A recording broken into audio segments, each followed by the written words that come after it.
Now that is how you get a multiple board look out of a single board. Let me tell you why I did it, and more importantly how. Stick around.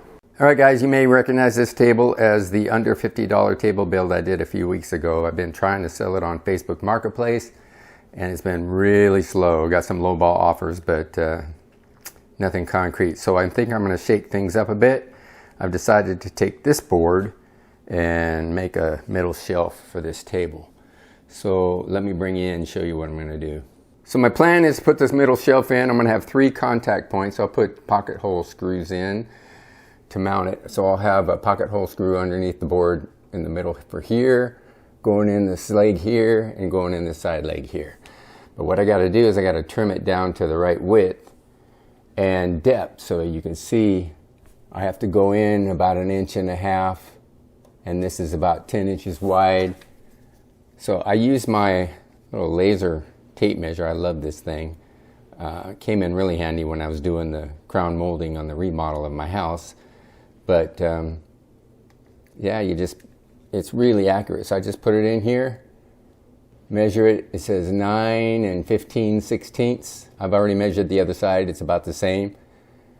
And then the width that the board needed to contact each X is approximately 38 inches, almost exactly, as you can see there.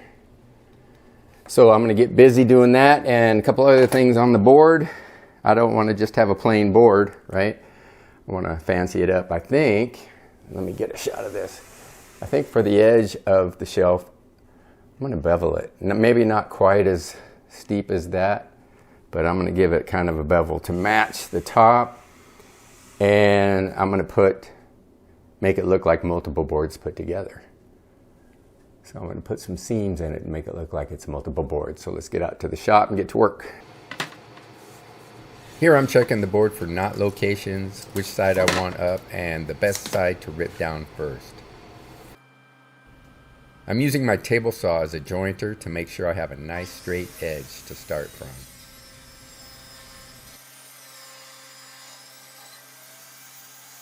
Setting the fence to 9 15/16 inches for the width and ripping the board down to size.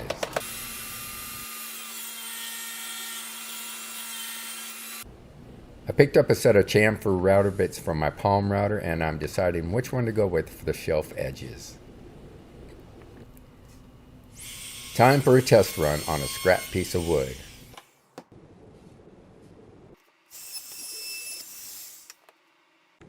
After a couple of runs, I decided to go with a slightly larger bit.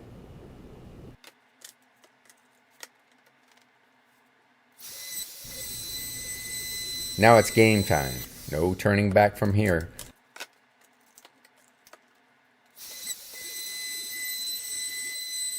All went well, and I'll give it a quick sanding. Now I'm marking the location of the pocket holes, 1 in the middle and 2 on the sides, 3/4 of an inch in. 6 pocket holes in total.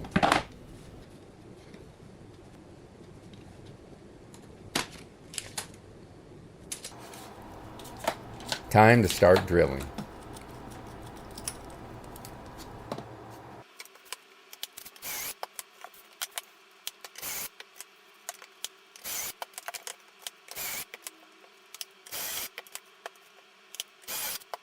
Here I'm marking the locations for the magic to happen. I want a 3-board look, so each board is going to be 3 5/16 inches wide. Dialing in the saw blade to the correct height for scoring and doing another test run on scrap material to be sure I like the look.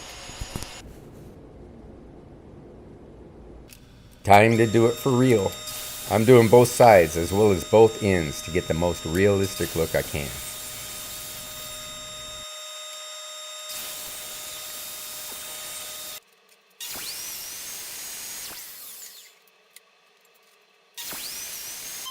Sanding down with 220 grit. This pine starts out pretty smooth, so there's not much sanding required. Look how beautiful that turned out. I am very happy with the result. Time to dry fit it on the table. Well, it fits like a glove. Sits in there on its own with no support. Cutting those ends is key to get that multiple board look. The last thing to do is stain and install. I'm staining with Minwax Dark Walnut just like the table body is. I'll let it sit for a day and then install and try selling this thing again.